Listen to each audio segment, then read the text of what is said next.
Welcome back to another episode of Summon Your Superhuman. And today we have the first reoccurring guest.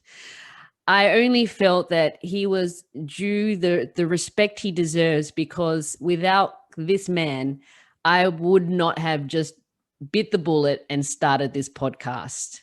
So who am I talking about? I'm talking about Corey Dion Lewis.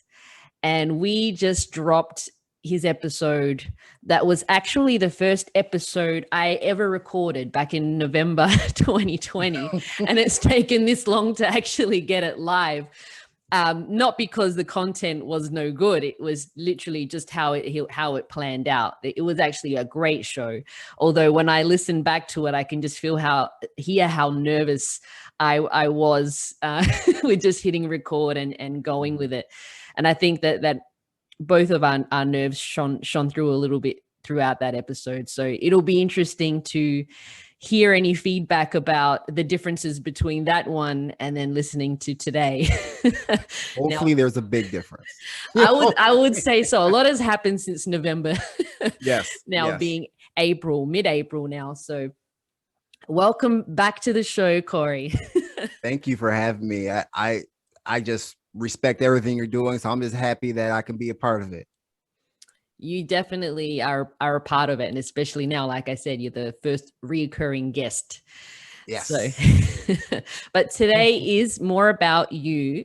And last time we didn't really dig too much into your origin story. So, you've been doing this for almost as long as I have, I imagine. I believe it is. Yeah, about 10, 11 years now. Yeah, mm-hmm. Perfect. And so what initiated that? What was the root of you jumping into this career? Yeah, great question. And it started when I was, young. So like I grew up in an environment where chronic disease was just normal, right? So I grew up seeing my mother and my grandparents struggling with what I now know, diabetes, high blood pressure, chronic kidney disease. And it was whenever I would see my grandmother in the hospital or not feeling well, it was all as okay. So it was always like, well, she didn't feel good. Now she feels good. She takes this medicine, like whatever. And then she would make, whatever she had, it was always fried, it was unhealthy. But as a kid, you don't really see that. Like you just, This is just good food and we were eating. You don't know that it's not the best for you. Mm-hmm. But I was, I'm grateful that as I grew up and I stayed in, I did play basketball and ran track. I was, pretty athletic kid. I started to realize as I got older, hey, this is not normal. Like these foods that I'm eating, which were good. I'm not hating at all. Like it was fantastic. Mm-hmm. You know what I mean? But it wasn't great for my performance, or it wasn't, I was able to see that if I kept eating, my behavior change started with my food. And I knew if I kept eating this way, that I was going to end up feeling like my mother, dying young, like my grandmother, or like my grandfather, like that. I would continue with that pattern. Mm-hmm. So once, when I got to college, granted, my first, I knew I was going to be in a helping profession. So, I was going to be a child psychologist at first, or child therapist, but I still kept a healthy lifestyle. Instead of fried chicken, I started baking things a lot more, eating more fruits and vegetables, exercising regularly, because I knew I wanted that to be a part of my life. Mm-hmm. But, like every college student, you start with one thing. And then for me, it was like, I don't see myself doing this for the rest of my life. Like, I don't see myself, I love children, but I don't see myself being a therapist for the rest. I just didn't see it. And I was grateful to have a professor, and I took a health class, and I was grateful to have a professor that, his name was Michael Teague, really, really cool guy. And I told him, like, hey, I'm thinking about changing my major. I just don't know what I want to do with my life. Like I thought I was going to be in social work, or, a therapist. I thought this was my life. And now I'm like, dang, like this isn't it. Now I don't know what to do. But so he's like, have you thought about health coaching? And I go, no, I haven't, because I have no idea what it is. Yeah. So, and he explained to me, it was fairly new at the time. Health coaching was not around very long. Mm-hmm. And they had just brought the health coaching program to the University of Iowa. So my degree is in, there's two tracks. There was a health coaching track, and there was like a athletic training track. And I chose the health coaching track. So my degree is in interdepartmental studies with a specialization in health coaching. So I got, motivational interviewing, health intro to health coaching, human anatomy. I took all those classes with, and also, these behavioral strategies Mm-hmm. with there. And that's kind of kicked off my health coaching career there, or my degree. And I really enjoyed it. I was able to still help people, Mm-hmm. you know what I mean? And talk them through their problems and their struggles concerning their health. And also it brought in an aspect of something that I also loved, which was a healthy lifestyle. And so it kind of combined those things that I enjoy into, this career now. And I've gotten some really great trainings over the years, working in both the corporate wellness industry and also in the clinical setting where I'm at now as a clinical health coach, Mm-hmm. and getting some training by Johns Hopkins in weight loss and behavior change. And just over the years doing my own training and learning different strategies outside of motivational interviewing, which is, a big kind of the meat and potatoes of what I work with as far as, behavior change strategies, but, positive psychology and in appreciative inquiry, things like that, that are, just kind of different tools and things I can add to kind of help patients, along the way. And, that's kind of been my 10-year journey to where I'm at now. And just wanting to continue to, educate people and help people just really live the best lives they can. Yeah. Awesome. It really is an evolution, isn't it? Yeah. You'd make a decision one day that you're going to change your major, and then next minute it evolves into, oh, I want to learn more about this. And then, oh, that looks interesting. Maybe I'm going to work in a clinical setting. Maybe I'm going to learn how to do this. But it sounds like, thank goodness, Michael T gave you Yeah. the good tip to change your major into health coaching, and that motivational interviewing is, it sounds very interesting, and it aligns a lot with what we do. Some people might think it sounds wishy-washy, but to be a good coach, you need to know how to ask the right questions, and motivate the person that's in front of us to take the action that they need to get the result that they desire. Well, yeah. And I think you can appreciate this too, Ria. Like when somebody comes to you, right. And maybe they don't have the best attitude, or maybe there's like, I've tried 50 things before I came to you. I'm just trying it because who knows, right? It ain't gonna work, but I'll give it a shot. They might have that attitude. Um, but like you're right, if you can't ask the right question, or get to, okay, or even understand, like, hey, you've tried all these things, but you're still here. So there's something I can work with, right? There's still something I can work with, because if you didn't care, you wouldn't even be here. You know what I mean? So Yep. being able to ask the right questions, and um, that's why I enjoy, some of these different strategies, like, motivational interviewing and positive psychology, which I've gotten, into a lot. Just that, I mean, it's not going to guarantee that I'm going to be able to help them with those specific strategies, but it's nice to be able to have a way to structure a question, to make them think about something. You know Mhm. what I mean? So it's great. It's important. Absolutely. And being able to follow our intuition in terms of the toolkits that we have available to us, in order to elevate the person's state when they come in. Because yes, something has generally triggered them to come see us in the first place, which is why I always ask, like, what brought you here? What happened that made you take action today? Right. And use intuition. I really like that word. And I think that's what separates a good coach from a great coach. You can have all the strategies in the world. You can know motivational interviewing like from like the back of your hand or whatever strategy.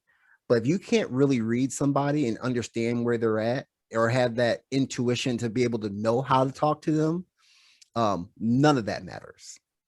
Right. But you cannot know any of that. You cannot know motivational interviewing. You cannot have the experience, but if you can kind of feel people out and kind of understand where and empathize and know where somebody's at, you can help them dramatically. So I think that, and that's that's hard to train. Like you either have it or you don't. You know what I mean? It's hard to train that. So, but that's I think you have it as part of your superhuman, right? I think there's a lot of people that do have just that extra like, hey, I know what's going on here before you even say anything. Have you ever had that moment where someone is in your presence or, talking to you and then they may be saying one thing, you're looking at them like, that is all crap. Like, I know what's going on here. you know what I mean? Yes. I think that I've got a pretty good BS. But it's not in a way of ridicule. It's in a no, absolutely. It's from a good place. It's like, okay, I hear that you want to get toned and lose some weight, but I also hear that there's also an underlying reason to that, and then that's usually dive a little bit deeper. Yeah, absolutely. And then being able to have that conversation, to be able to dive deeper and have a solution. Everybody just wants a solution, right? But as a coach, it's hard to get to that solution when the client maybe isn't really giving you everything. And that's why I said that intuition, you got to understand, because, early in my career, as a health coach, and I would be talking to somebody and I would have a feeling of like, whatever they're telling me is not the whole truth, but too afraid to like call it out. You know what I mean? And then not being able to help that person, and not saying I would have been able to help them if I was able to dig deeper, but the probability that is a little bit higher if you just say, hey, something just doesn't feel right about this because you're saying one thing, and also saying this. So tell me, where are we at here? And then just digging deeper and getting to the problem, because that's what they came to you for. Because I was so afraid of them getting upset with me. Well, you came to me to help you with this issue, not fix, but to help you with this issue. So let's just get to it. And if you're upset with me for a little bit, it'll pass, because you build that rapport. And I've had people be upset with me, but they come right back the next week. You know what I mean? So it's just getting to the problem and trying to figure it out. Yeah. I think we've learned how to do things respectfully. Yes. In the early days of coaching, you're a little bit on edge to be confrontational, even though you might sense that, because you sort of, like you said, you don't want to upset people. But I think it's learning how to make people feel safe and know that you genuinely care about them when they do come. That there is no other gain for us, really. We're there to help and serve. But I did want to touch upon we spoke about expectations in our last episode, and these instantaneous expectations where we just do something and then something happens straight away. And in the two circumstances you spoke about, you spoke about how you played basketball and track, and I know basketball is something that we've connected on previously, and then also the journey of where you are now, which has been another decade journey. So when you talk about health is a long-term game, you come from a place where you understand that from both a performance athletic point of view, because when you were playing basketball and you said you in your younger days, you understood that eating the wrong foods was inhibiting your performance. Would you say that playing basketball enabled you to, like, if you hadn't played basketball, if you weren't part of a team and you weren't trying to excel in that sport that you loved, do you think you would have made that correlation? No, I don't think I would. I think that being in a sport in general, like, being in athletics, or just, even I'll even take, even track, right? So like track was a big one. If I'm being honest, doing track and field and great. I didn't run. I just did high jump in track and field. Awesome. But you're around, everybody. You're around, sprinters. You're around the hurdlers and all that. And so you hear these different coaches talk about carb loading, and making sure you're eating this way. You know what I mean? And things like that. That kind of rubs off on you. And like, oh, okay, if I eat this way, that means I will be, I have a better performance. So you start to correlate, healthier eating to being able to perform better, right? So, just being in a group setting, or in a team, was really beneficial to me. But I know, like, if I didn't have that, like, if I wasn't in playing basketball, if I wasn't in track and field, and I was just like just your average kid just going home, and you know what I mean, like, I would probably be like some of the patients that I see. I do see, I have a pediatric weight management program where I see kids 9, 10 years old, 120 pounds overweight. You know what I mean? And they just go home, play video games, don't play outside a whole lot. You know what I mean? I would probably be that kid. And then it's just like this vicious cycle, because you go home, you're not doing anything. Your mother's probably cooking something that's not the best for you. So now you're eating that, then playing some more. And then that becomes a comfort. So now you're just, eating these food. And then as an adult, all these foods that were a comfort to you, that were probably not the healthiest, but they made you feel good. Now that's what you're reaching for. Oh, that's, now you're eating all of these, fried or unhealthy things. I'm not saying you can't have something good. Like, I don't want people thinking like all I eat is baked chicken and broccoli every day. Like, that's not it. You know what I mean? Like, I do enjoy myself. I do enjoy myself because it is a forever game. And how can it be a forever game if you can't enjoy yourself? Right. So I don't want people thinking that I just eat this, baked everything, fruits, vegetables. Like, I do have those things, but I still enjoy myself. But you got to understand, like, when you're thinking of it as, okay, I want to be healthy for my whole life, that's when you got to really be thinking about, okay, how am I eating on a daily basis? How can I add some of these things that I enjoy without them taking over? You know what I mean? How can I just enjoy them?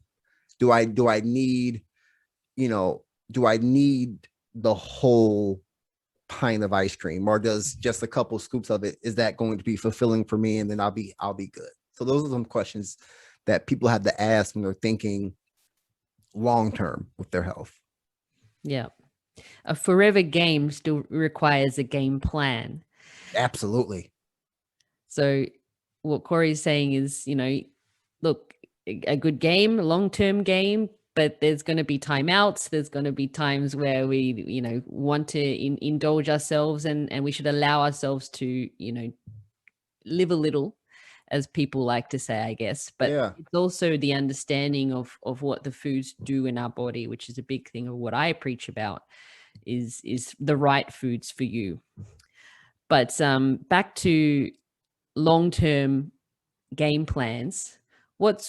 How do you lay that out for people that are coming to you? Because we've touched upon the fact that the people that come to see you, they really need the long-term plan, because it took them a long time to, one, get the courage to come see you in the first place. And it took a long time for them to actually get to the somewhat detrimental position that they're in. Like, it really is, they have to make the changes. So what's your game plan? How do you lay that out for people?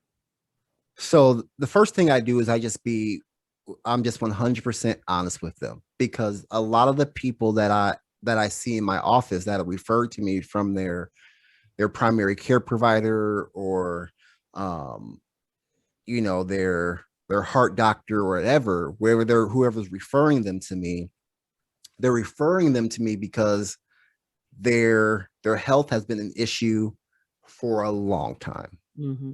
Right. So now this person who's seeing me is nervous, kind of scared, because now they want whatever, fill in the blank health issue, diabetes, high blood pressure, whatever the case may be. They want that fixed tomorrow. Like they're like, I don't have time. And then here I come and I'm like, hey, this is going to take time. You know what I mean? Like, so I asked them, what are your expectations? Because I really want to know where they're at. Mm-hmm. Most of the times, I get a lot of, I wouldn't say excuses, but like, I just been eating this way for a long time, or I just don't know. I don't know what to eat, or I can't exercise. And they're looking for me to tell them what to do that they can get the quick fix. Right. And we've talked about that before. Mm-hmm. Like, how can I, my blood pressure is too high. My doctor's on me. Like, how can I get my blood pressure down? I'm like, well, this is going to take time, or I need to lose, 50 pounds. Like now I know my cousin, his girlfriend's friend on Facebook did keto and she lost 30 pounds in 2 weeks. Like, just right. Do me, what can I do for keto? What is keto? And it's like, well, I don't mind you doing keto. Like, keto is not a problem to me if someone does keto, but we need to be realistic. So it's letting them understand, like, this is going to take time, regardless if that's what they want to hear or not. Being realistic about our expectations is super important.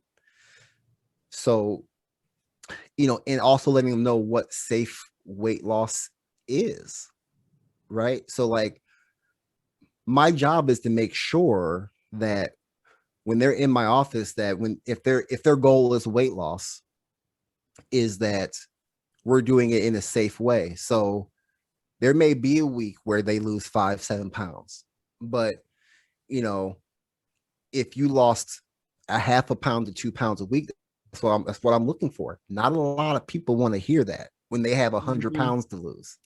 You know what I'm saying? So, yeah. But I don't want to lie to them either. So the first thing I do is set a clear expectation of, one, what are your expectations? Two, this is not going to take a week. This is a long process, because also I see a lot of older people as well, and they have a lot of habits that they learned from a young age that has honestly taken them forever to get rid of. I have people, the most common one, Maria, is, I'll have, there's two common things I hear from older adults. One is that their father always made their plate when they were little, and they couldn't leave the table until they finished it. Right? So you have this grown ass man making this little kid's plate, and they couldn't leave until they finished it. I've heard this multiple times. Mm-hmm. So now as an adult, that's how you've been eating your whole life. Is I have people say they get anxiety if they have something left over on their plate. Like, they will eat until it's gone if they throw up. Like, wow. They can't.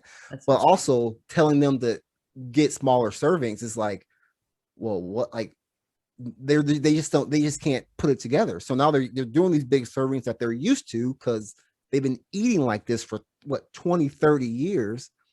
That is not going to go away in a month. you know what I'm saying? Like, that's not going to go away. Yeah. So it's just reconditioning them to understand, what you should be eating, like what it should look like. And that just takes time. Like, it's just not going to happen overnight. And the second one is positive experiences. I had a patient that their father took her for ice cream once a week, and that was just like their bonding moment. And or it was ice cream, or he would, you know, randomly just buy her candy and things like that throughout her life. And this is something that is a positive experience, but now as a 50-year-old, 60-year-old woman, it's impacting. Now she has type 2 diabetes, but she's like, this reminds me of my father. That's gonna take time. I'm like, that's not like a just stop eating candy. That's not a stop eating candy conversation. No. You know what I mean? So these are real issues people are having, and they just take time. So so also as the coach, understanding that too, like understanding a lot of these issues aren't going to be as easy as, well, just cut back here, exercise more. Like there are some behavior changes that need to be made, and behavior changes take time. You know, they take time to develop. They take time to really understand. I had a lady who I've been seeing for a year, and one thing just clicked for her. You know, it was just one thing that we've been going over and over again. Yep. And it took a year, but she had a lot going on that, you know, it was going to take some time. Yeah. You know? That's awesome. I can agree with that 100%. You know, over the years, I've heard exactly what you've just spoken about, those two points, over and over and over again, you know, and I can even vouch for the having to finish your plate before you leave the table, because, you know, I grew up with an Italian father, you know, and forget about it. I'm not leaving the table until my plate's polished. You'll eat it or you go to bed starving, you know. And then on the opposite spectrum, like a mother who, you know, grew up sometimes not having food available to eat, and then you eat whatever you've got. So I've learned to be appreciative of the food that's in front of me since a young age. But I'll also struggle to leave food on my plate. I do tend to eat everything that's on my plate, but the difference is I'm the one that put the food on my plate, so therefore I know what I'm putting on there. But yeah, it's, jokes aside, it is a very psychological game, and it's a pattern interrupt. It's a behavioral mindset. We grow up with a lot of emotional reward around, you know, ice creams and desserts, that these treats, or people call them cheats. I prefer treats because anything cheat is not, you know, there's nothing nice about cheating. Right. So there's that, you know, but I've always had dessert. So how do I not have dessert? But like I've grown up having dessert. I've always had dessert my entire life. You're telling me now I shouldn't have dessert? I'm like, look, I'm not saying you shouldn't do anything. I'm just trying to educate you into what can eventuate from continuously eating dessert, perhaps making better choices about what you want to eat and how late at night you want to eat and how it affects your sleep and vice versa. But really what you're saying is, and you're highlighting for everyone, is the patterns that people have and how hard it is actually to break. Yeah, it's taking the power from the dessert. Right? Like you were saying, like it's taking the power from I gotta have dessert. Well, okay, fine, and I'm with you. Like I love a treat at the end of the day. Some days I don't have it every day, but I love a treat. But I want the treat. If I see something, it's a decision. Do I want that right now, or no? I'm good. Or I'm like, ooh, that sounds delicious right now. But it's that mindset of, oh my gosh, if it's here, I gotta eat it, and if I gotta eat it, I gotta eat it all. And it's just it's like that little dessert has so much power over some people that it takes time. It's going to take time to just kind of just wrestle yourself away from that, to where you're getting your enjoyment from other things than that one dessert, right? Because that one dessert it's a gift and a curse for some people. Like we're saying, hey, it's okay if you have dessert, and at the same time, this person is like, if I have that dessert, I'm having everything, because they can't. It's like this dessert has a chokehold on them. Like you got to take the power away from the dessert, because it's a treat, and it should be a treat. and it shouldn't feel like a punishment if you have it. Yeah. You know what I mean? Like, Yeah. you got to strip away that power it has over you. Yeah, you've got to take the power back, which is what I try to Yes. teach, is awareness of what you're doing and your actions, because then you can determine whether or not you continue down that the guilty road, because generally that's what happens. Is they're really good all week, and then the weekend comes and then they break it, and then the rest of it they're just like, well, I've already messed it up, I might as well just continue. Oh my gosh. It's Yeah. the analogy of like one flat tire is and then you make all the others flat. Like, it just doesn't make any sense, but it is so super common. Yeah, it is. Unfortunately. But a lot of what you speak about on your podcast, which is the Healthy Project podcast, which is excitingly coming up to its 1 year anniversary. 1 year. Couple of weeks. Yeah. I can't believe it. That's flown by so fast. Crazy. We met just before you launched, which was over a year ago now. I just can't believe it. Can't believe it. And so what I also want to ask you is that we talk about having expectations, but then we talk about not having expectations, because I remember when we first met and you were saying, well, why don't you have a podcast? And I said, well, I don't really know. Like, I'm not sure, maybe down the track. And you're like, well, with me, like, when I asked you why you were starting yours, and you're just like, look, I don't really have any expectations. I'm just going to roll with it and see what happens. Is that correct? Yeah. And that's super correct, which is really a little bit outside of how I am. You know what I mean? Because and I've had this conversation with you before. Like, if it was so hard for me to even put out content with my phone if I didn't have a fresh haircut, or because I was just so concerned with how I was looking and not the value that I could bring to somebody, right? And at the a year ago, be a year, like you said, May 4th, I had to kind of break away from that a little bit and be like, hey, I'm just going to do it. And I really had no expectation. I had no strategy. I had no plan. I just knew I wanted to talk about health and wellness with health and wellness professionals. Right. And when I scheduled my very first interview, I had no mic, I had no name, I had no nothing. But I had to schedule it, because if I didn't schedule it, I would have had an excuse of, oh, well, I don't have the best mic yet, so I can't do it yet. Or as you had me crying, laughing the other day, I didn't have the best background, so I can't. I can't do it because I didn't have the best background.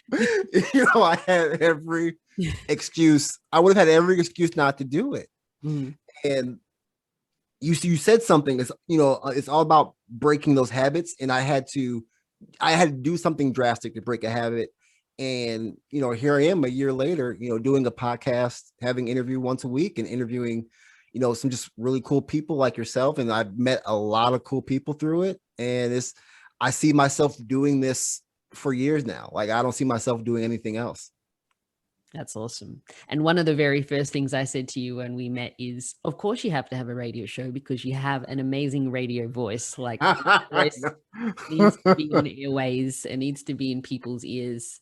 Radio, yes. Even though you're like, are you sure? I'm not. I don't know. I was like, you do. You definitely. You're doing the right thing. And a year later, it's going wonderful. Even so much so that you're working on a book. Tell us about it. Yes. So it's funny. So the book has evolved. So the book is titled Better Self, Better Sleep, Exercise, Love, and Food. And the premise came from actually different episodes from my podcast. So I took a bunch of different episodes, and the goal was to have a chapter from 7 or 8 different episodes. About, I have an episode about sleep. I have an episode about exercise and love and food. And I was like, oh, I'm gonna take some of the things I've learned from the professionals that I spoke with and create this book. But then it started to evolve as I would, meditate on the name and meditate, and just kind of do these, have these conversations with myself about, what is it? What do I want from this book? What do I want people to get from this book?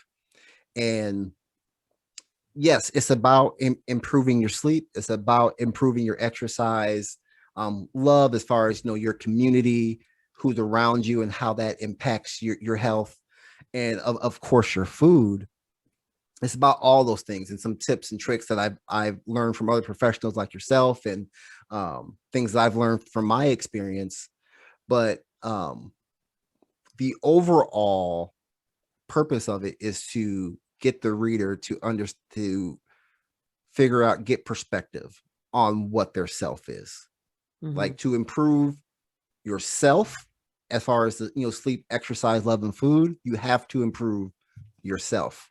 And that starts with perspective, right? Looking yourself in the mirror and saying, okay, who am I? What kind of person am I? Why am I not getting enough sleep? Am I anxious? Am I doing too much before bed? Why don't I exercise? Is it because I'm not getting enough sleep? Who's in my life right now? As far as love, who's in my life? Do I have a positive community? That's one of the other benefits of this podcast, man. Like, I've been able to meet people all over Australia. Like, if it wasn't for the podcast, this would have never really happened. We probably would have connected on LinkedIn, right? And liked each other's stuff and been like, oh, that's dope. But now I have, someone that I genuinely love when you succeed. You genuinely love when I succeed. I've created a positive community, and that's important. I don't think people really realize how important community is, right? And it doesn't just have to be in your backyard, which we all should have people that are, within hand's reach, and we can touch and talk to. But your online community, we're all online. That's how you engage. That is important. Yeah. And so, where is your community at? Do you have a positive community, or are you just reading all the negative stuff online and you're trolling, or you're getting engaged with that and just being angry all day? You don't have anybody to kind of balance that out. And how is your food? Are you just eating because you just want to eat crap all day? You know what I mean? Do you know how to eat well? There are a lot of people who don't know how to eat well. Or what does that mean to you? Yeah. Right. So it's, once you're able to have that hard conversation with yourself, right, and put everything in perspective and be like, okay, there's a lot I need to work on. I'm not going to look like, insert bodybuilder name here. I'm not going to look like that. So I need to be realistic about my exercise. And maybe exercise for me is just taking a walk every day. Yep. Maybe exercise for me is just doing some push-ups, some pull-ups. You know what I'm saying? Resistance training is important. So just doing some resistance training, calling it a day. You know what I mean? Maybe I need to rethink my relationships a little bit more to have some more positivity around me. Yeah. Right? It's having those hard conversations. So I'm hoping the book really helps people to, give them some value with improving, those aspects of health, but also really to improve themselves, if that makes sense. Absolutely. Yeah. Absolutely. Of course it makes sense. And that's why you and I get along so well, is because we talk about improving people and finding their better self. Our first episode interview we did together was better version of you. Yes, absolutely. You. So definitely I'm nodding my head away at everything you're saying, because it's not just, hey, can you hook me up with a eating plan? And some exercise would be great too. And it's like, well, that's just like a recipe that's got 2 ingredients, and then like, where's the rest of the the sauce, the flavor? Like, it's the whole foundations of the house. And I always talk about that. It's the many pillars to hold the home, to create the structure. And if you got to get your foundation right, and your foundation is it's your awareness of self. It's so true. It's where are you at, and then building upon that. We meet you where you're at. That is our our sole purpose is Yeah. to keep you where you're at and to bring you to where you want to be. And I'm so excited for your book to come out in fall, which, what is the equivalent of that in Australia? Because you don't call it fall. Is that spring, I think? Yeah. No, it'd be fall. Yeah, well, I think we call it spring in Australia. But anyway, okay. not Yes. important. Not important. Gotcha. It'll be out. It'll be out. As well as, just sidetrack here, Space Jam is coming out. Are you excited or what? Excited? I'm excited. You know, it's one of those things where it's like you can't really outdo the first. So I have the first one on Blu-ray. Of course. Because Michael Jordan, come on. Bugs Bunny, like, let's right. So I'm excited for it because I'm just curious. I've seen some of the I've seen the preview for it, so I'm excited for it. Yeah. I mean, if you're going into this with the expectations of great acting, then you're kind of setting yourself up for failure. But you know what I mean? Like, but it's not about the acting, right? Really, I mean, it's just so I will be seeing this movie for sure. This is another example. Like, long-term game is, how long have we been waiting for like Space Jam 2 to come out? Long-term game is what the second episode we spoke about. We were talking about The Last Dance, which, I mean, how many decades later did that come out? Like, the talk of documentary being out, you know, how it was far overdue. So I think that in our previous episode, we've talked about unrealistic expectations, things that this insta quick fix mentality versus the real riches in the long-term game, the real investments in taking the time to dive deeper into who you are and what is going to be sustainable for you. Because like you said, you could do keto, you could do any diet under the sun, but the problem is you're calling it a diet and not a lifestyle. Yes, it has to be a lifestyle. Has to be a lifestyle. And the other thing that I have loved about this podcast journey is, yes, connecting with other people like yourself has been amazing, and being able to share this great content with people and my clients, but also hearing it from a different perspective. It's a similar message said a different way. It really hits home, and that's the feedback that I get. You know, I listened to that episode with that person and it really drove home what you've been trying to say to me, and I was like, that's awesome. It's amazing. You know, I really appreciate that. So I want to take it home with a question that you avoided because it didn't exist when I did episode 1. And so you probably know what it is because you have been listening to the episode. I'm very thankful for. So Corey, what does summoning your superhuman mean to you, my friend? Yes. Summoning my superhuman. First of all, that's a really, really good question. And I think for me, summoning my superhuman means going to a place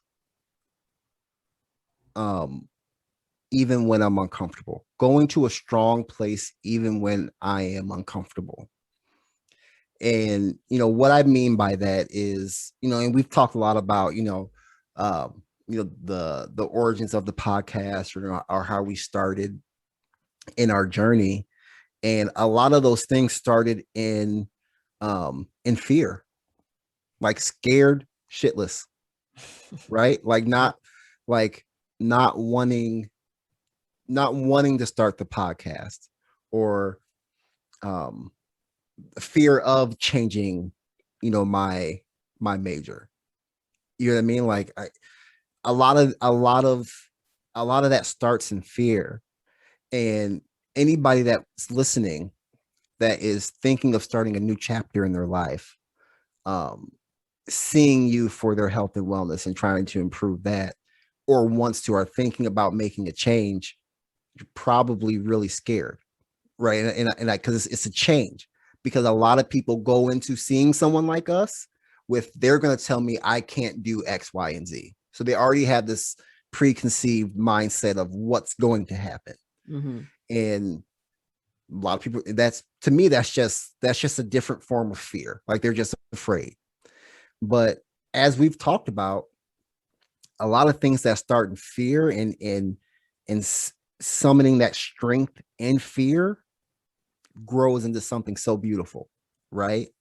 Like, it grows into, a podcast that I'm proud of. It grows into a career that I'm proud of, right? And for someone listening, you know, you may start scared, but like 6 months, a year from now, you can look back and be like, man, I remember I was so afraid to start, and now look at me. I'm able to move better. I feel better. I breathe better. I'm eating better. I love myself, right? All the things as a coach you love to hear, like, oh man, like you're so stoked, you're so pumped. Like I'm getting chills right now, just kind of like thinking about it. Yeah. Right. So with that, so like starting with that fear and understanding and feeling that, like if you're scared, feel that, but know like, hey, anything that you start with fear can end with greatness. Like it just can. It's just you have to start. you have to start. You have to be, I'm scared, go. Right? Mm-hmm. I'm scared, jump. Here's a funny story. A few years ago, I did it's called a Tough Mudder. It's like it's a mud run, it's an obstacle course. Yeah, we have that here too. Okay, great. So I did one of those. So there was this one obstacle where it was, I don't know how high it was in the air, but it was just you climbed up and it was a straight fall down into like this lake. Wow. And there was a soldier at the top, and everybody's in the line, and he gave you no time. He said jump. And if you didn't jump when he said jump, he pushed you. Right? So I'm getting there and I'm like, because first of all, I am the stereotypical black man. I can't swim. Like I can't swim. So as I'm running to this obstacle, I'm like, I gotta jump in this lake. Like I'm nervous. I'm like, oh God, like I'm about to die. I'm with my homeboy and I'm like, go before me. So if I drown, save me. Yeah. So I get there and I'm like, and I have about 20 seconds to really think about this. Like, am I going to hesitate? I should just jump. Cause I don't want to be that guy that he has to push, no one wants to be that guy. No. So I get up there and he's like, jump. And I just jump, right? just jump, hit the water, and I push back up and I just walk. Like, I'm like, oh, it wasn't even that deep. So it was like, cool, like this is over. And I felt so accomplished. I'm like, all right, I can go. And it's just, that's kind of stuck with me over the years. Like, just go, just, you're going to be afraid. Like everybody gets scared. Every change is going to scare you to death. And quite honestly, through my experience, if it don't scare you a little bit, like, what are you really changing? Are you really changing? No. Right. You know what I mean? Like, Like, I know we talk about, small steps and small behavior changes, and that's still important. Yeah. But we're also talking about the long game, right? So like, if your long-term goal doesn't scare you, like if you're not nervous, like what are we doing here? Yes. So to go back to your question again, what it means to me is taking that fear and making something great. I said all that to say this. And you illustrated it with a story. It's exactly true. It's courage, because we all as humans get scared. And I even too, like I'm being honest with you all. That episode that I did with Corey was recorded in November 2020. Why did it take me 3 months to launch my podcast? Why? Fear. Yeah. Doubt.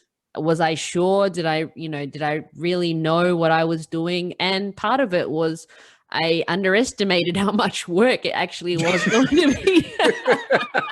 To be honest, I was like, oh man, this is like starting another business. Yeah. So yeah, it's been a journey, but it has been a rewarding one on many levels. And it has definitely filled my heart. That's where the reward is in this passion project of mine, and as in with the healthy project with you, Corey. So yeah, thank you so much for coming back on the show. I really wanted to illustrate exactly what you just spoke about, is going from episode 1 sounding a little bit nervous and shaky and not really sure where it was going, but hey, let's give it a crack anyway, to now it's April. Yeah. And 2021. yeah.